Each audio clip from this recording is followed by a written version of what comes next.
Welcome to the Roetzel HealthLaw HotSpot. HealthLaw HotSpot is a podcast for physicians and health professionals that covers the legal issues and trends that affect the healthcare industry. Hi, everyone. Welcome to the HealthLaw HotSpot. I'm Ericka Adler, shareholder at Roetzel & Andrus and leader of our healthcare practice. Today, we're going to be talking about a great topic for those of you that are out there interested in either starting or acquiring a dental practice. You might be wondering, what should you be thinking about? Whether it's the real estate issues, how to acquire a practice, what the market looks like right now, or maybe whether you can even get a loan to start that practice. We're going to be talking about all those issues today. So let me make some introductions. My partner, David Hochman, is with us. He's part of the health law practice, and he's leader of our Chicago office. We also have Joseph Rossi with us, and Joe is the founder of Joseph Rossi Associates, and he is a practice acquisition and real estate specialist in healthcare. So in addition to doing dental, you do healthcare as well. But today we're going to talk about dentistry in particular. So thank you so much for joining us today.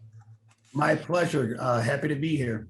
Great. Well, so why don't we start off by you just giving a sense of what the market looks like right now. What is it like? Are you seeing a lot of activity? Give us a little sense of what's going on. Yeah, the market for dental practices is it's very active. Right now, we have a number of practices for sale, and we have more demand than we actually have practices for sale. The practices that have certain attributes will see multiple offers and very high demand. For practices with revenues, 600 plus, those practices tend to be very desirable, and we're finding we have multiple offers and almost bidding wars on those practices. And that's been the case for a number of years. Definitely more buyers than there are sellers. And is that true even through COVID and after COVID? Are you seeing any slowdown or increase? Yeah, well, naturally during when there was a lot of uncertainty, when COVID was initially happening, there was a little bit of a freeze, but we were still closing practices in the midst of COVID. But COVID has had an effect on practice valuations because there was a freeze in seeing patients, and that hurt revenues, and hence did bring down the price a little bit of valuations. But as of right now, valuations are probably back to pre-COVID levels. All right. So with all this competition to acquire a practice, do you need to really call up a buddy or try and get an inside line, or you have to use a broker? I mean, how can you buy a practice without ending up in a bidding war at this point? Well, it's always good if you could buy the practice that you currently work at, and you know about the practice, you have a relationship with the doctor that's selling the practice. That always makes it easy. But if the practice you're purchasing isn't the one you're working at, then it's a pretty competitive market. And there's a number of sources to find practices. A lot of it gets done by word of mouth. A lot of it gets done by brokers. And there's a lot of doctors who market their practices. On the Chicagoland Dental Society is probably the most active form. But you got to ask around, talk to brokers, talk to people within the industry, and that's probably the best way to help secure a practice. All right. So if I want to buy a practice, though, and there's a huge competitive market out there, and I don't think I can afford it, what are the chances that I'm going to be able to get a loan at this point? The chances of getting a loan are very well. It's very uncommon that we'll have a doctor who won't be able to secure financing. The financing is based off of the cash flows of the practice. So if you're looking at a practice that's profitable, there will be multiple dental lenders who will lend on the cash flows of that practice. Usually when a doctor transitions to a new practice, they don't lose as many patients as some might think, and that really depends on what type of practice you have. Fee for service, PPO, HMO, Medicaid. They're all a little different and a little unique. But depending on the type of practice you're buying, lenders are usually pretty comfortable that you're going to be able to maintain the income stream that you're purchasing. What kind of percentage of the purchase price are you seeing people being able to borrow? 100%. Okay. Yeah, they'll do 100%. And we also do a lot of startup loans where doctors have no patients and they want to start a practice. And that typically runs around $500,000 between equipment, construction, working capital. Those loans, I would say, are slightly harder to get, but the success rate on lending for those loans is rather easy. And there's usually multiple lenders competing for startup and practice acquisitions loans. I would say it's pretty easy to get a loan in general. Well, it's good you can get loan not only to buy the practice, but also for working capital, which is critical. Right. I think that physicians or dentists don't really have an idea what their budget is till they sit down and put pencil to paper. Yeah, the lenders will allocate, a certain amount for construction, a certain amount for equipment, certain amount for consulting, staffing fees to get started. But the lenders really have it down to kind of a science, and they know what portion of the project should be allocated for the loan. So I'm just curious, because there's you have the issue of a bidding war. At what point are you is a buyer usually able to get a seller to agree to cease negotiations with other people while they try to work out the terms of a deal? Yeah, typically that happens at the letter of intent stage. And when you get to the end of the bidding war, usually the buyer will request some sort of exclusivity. And as that price gets driven up to make both parties kind of amendable, usually they want to end the bidding war and they accept a certain price. And by putting in that exclusivity on the letter of intent, that kind of secures it. Right. I've seen deals fall apart without those provisions where you think you're about to close and then suddenly, sorry, I got a better offer yesterday, and you hired a lawyer and you thought you were ready to go. So you really do need to make sure you know what you're doing with those LOIs, which, by the way, sometimes I do see some brokers out there that got these pretty casual LOIs that I worry about. Yeah, right. I don't think they're really protecting their clients all that well. So, those dentists out there, that you just make sure you actually have a good LOI or talk to a lawyer. I guess. I think, you, especially in a bidding war situation, right, where you're afraid you could lose the deal. So I think it's really important. Yeah, and that's really important to us.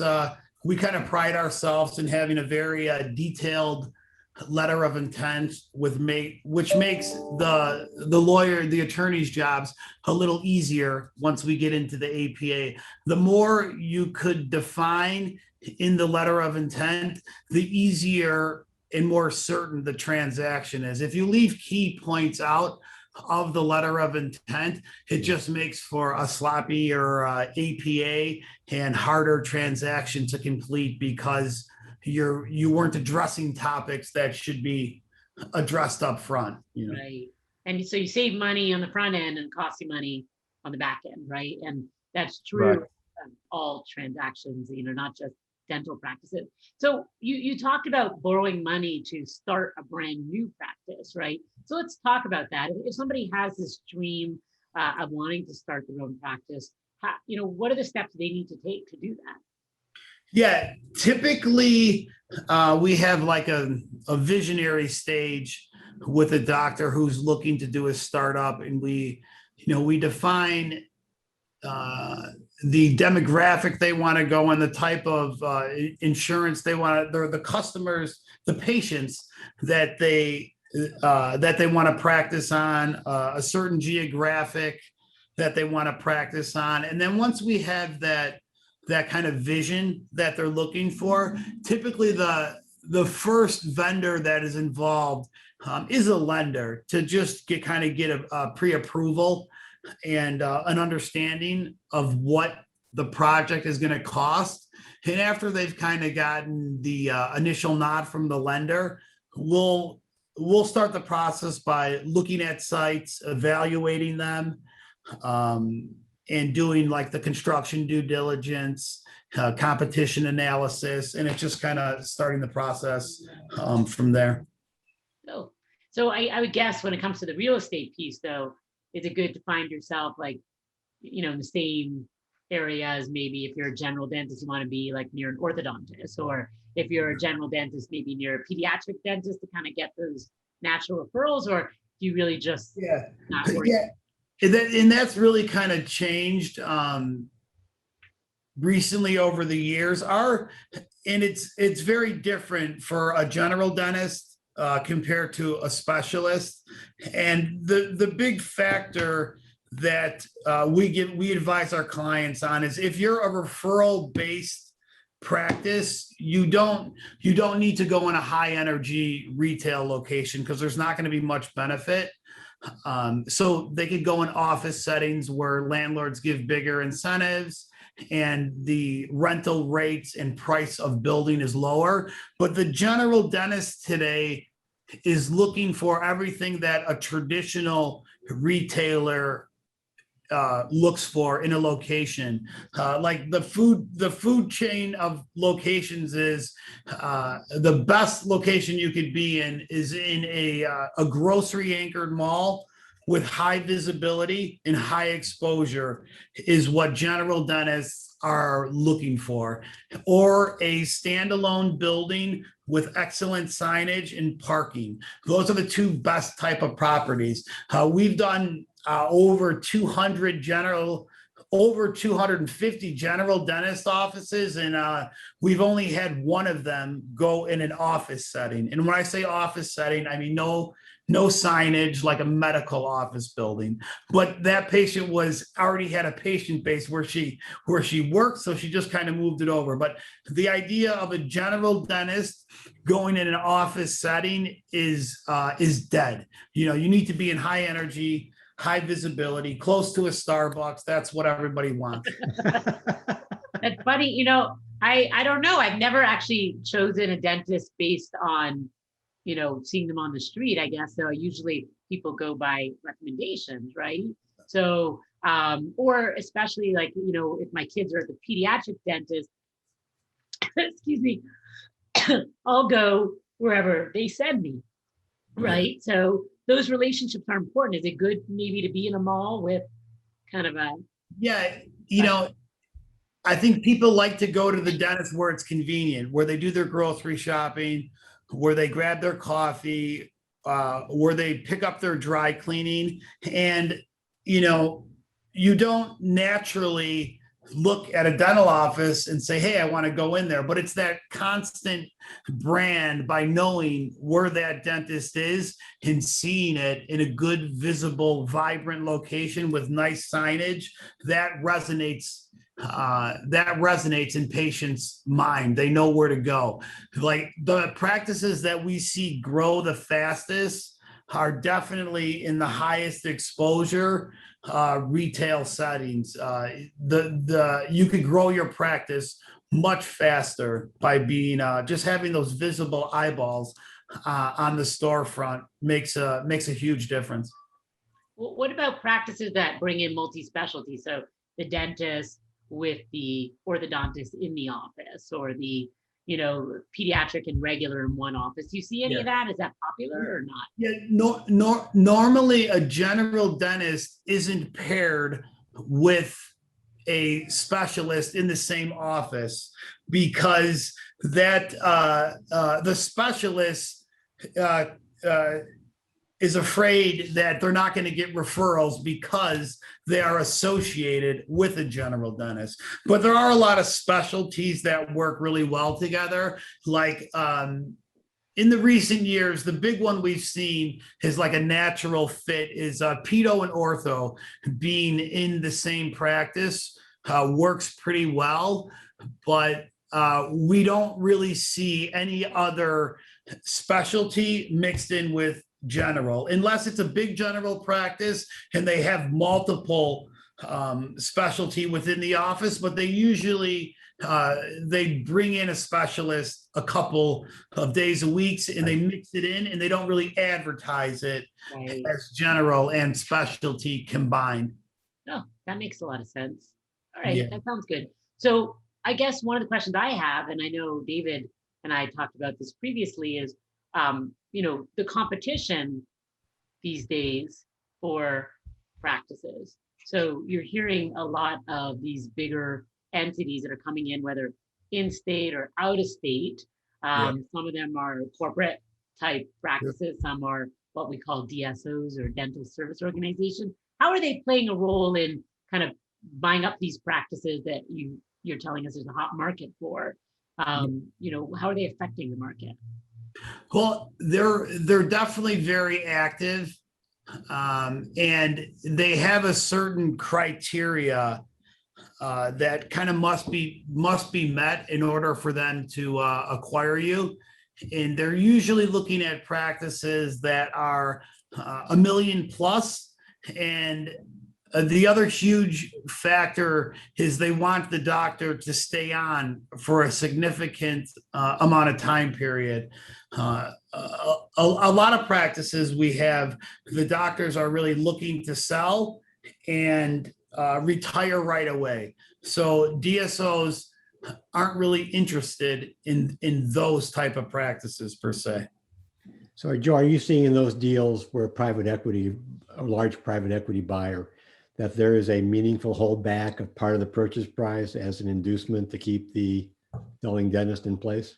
Yeah, definitely. And their deal structures are different than when you're selling from individual doctor. It's usually not all paid up front. You get paid out, a certain portion up front, and then it's paid out after a certain amount of time period as the practice transitions. And usually they want you to stay on as long as possible. But most of our doctors who sell to DSO, they usually have like a 1 to 3 year time period, unless they're looking to take on, some of them take a larger role in the DSO, and they're kind of like a clinical director for the DSO. So they'll practice dentistry for a certain amount of time, and then they grow into other positions within the DSO. Some of that is again clinical director, or helping them grow and acquire more practices.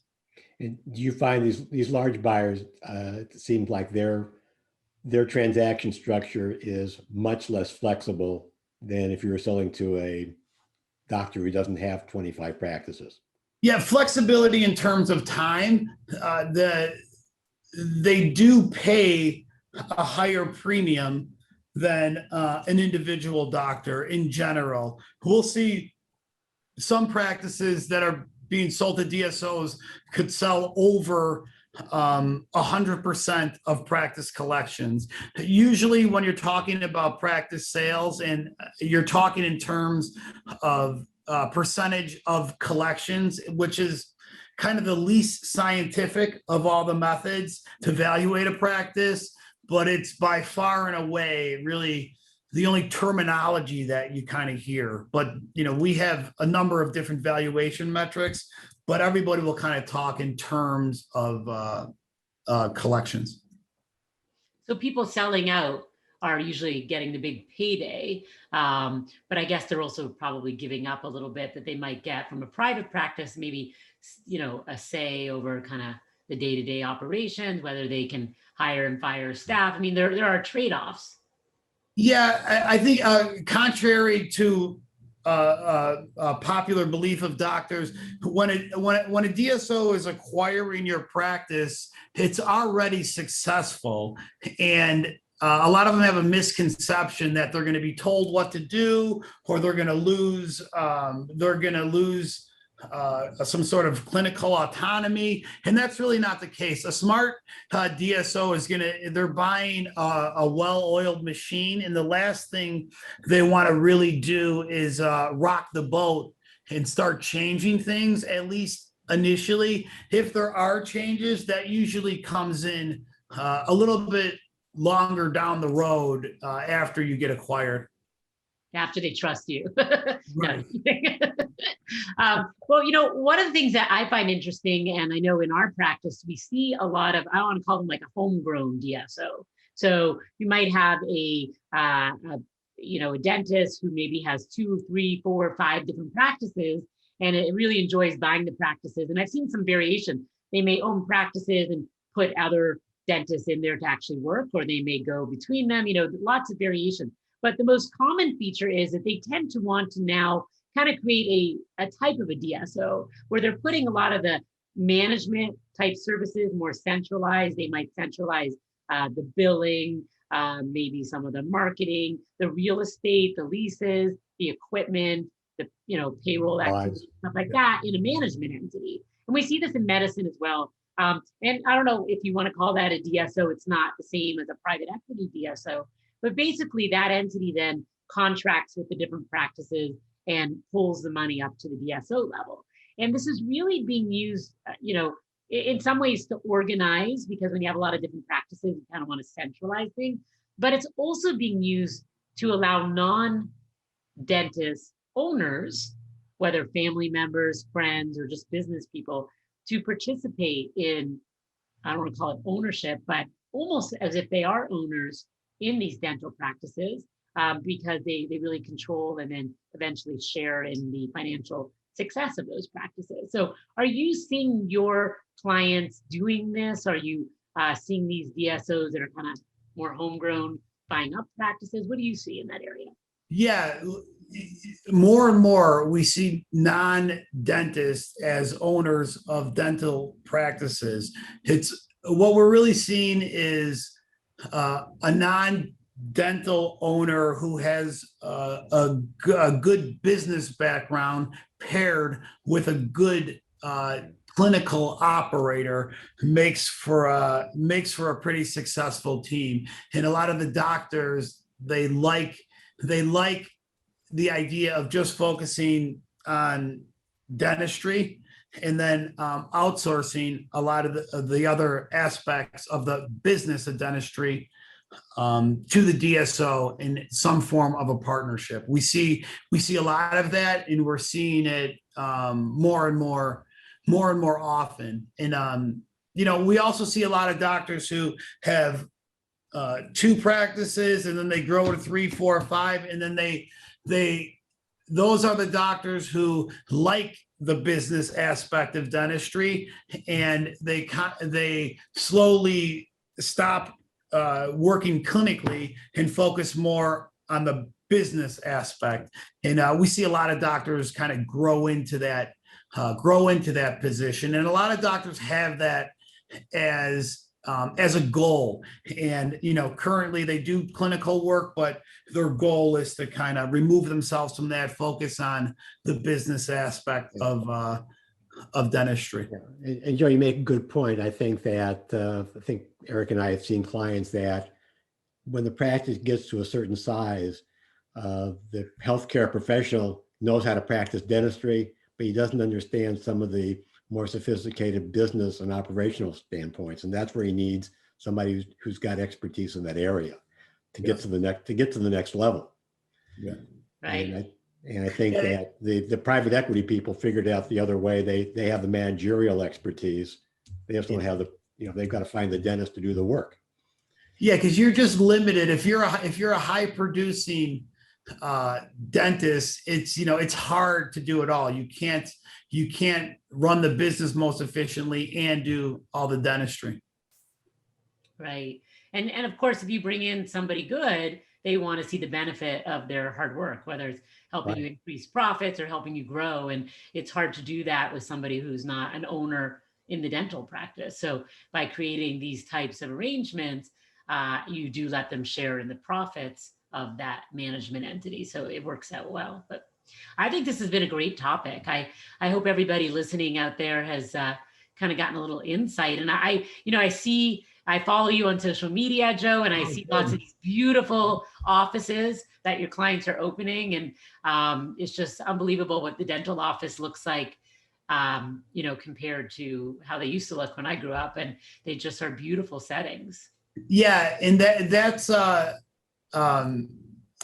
kind of evolving to the patient experience. Our doctors who do really well and the most successful ones, they really value patient experience and having a beautiful setting to go into your dental office, almost like a spa type of treatment. And those doctors tend to do really well, who really focus on the patient, and the offices looking nice is part of that. Some of the pediatric offices we see are really beautiful, but there's a lot of them are themed, and it's it's fun to be a part of that.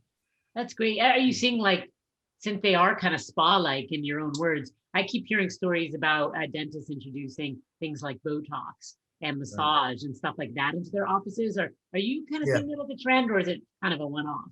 Yeah, I think it's more of kind of a one-off, but we'll see a lot of people looking at like a holistic type of approach.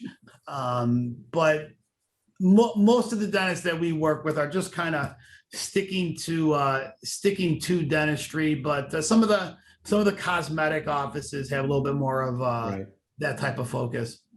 That's interesting. Well, thank you so much for coming to join us today. Any last thoughts you want to share about our topic? No, I'm just, I had a great time doing it. Happy to share about what's going on in the dental industry. David, any final words? No, thanks, John, for your insights. I think dentistry is, to me, it's a area of healthcare that's grown a lot in the last 5 to 10 years and looked like it's going to continue to flourish. I hope so. Well, thanks everyone for joining us on the HealthLaw HotSpot. We hope to see you next time. You can find out more about us at ralaw.com and check out our other podcasts as well. Hope to see you next time. Advice. Use of the Roetzel HealthLaw HotSpot does not create an attorney-client relationship between you and the firm or any of its attorneys.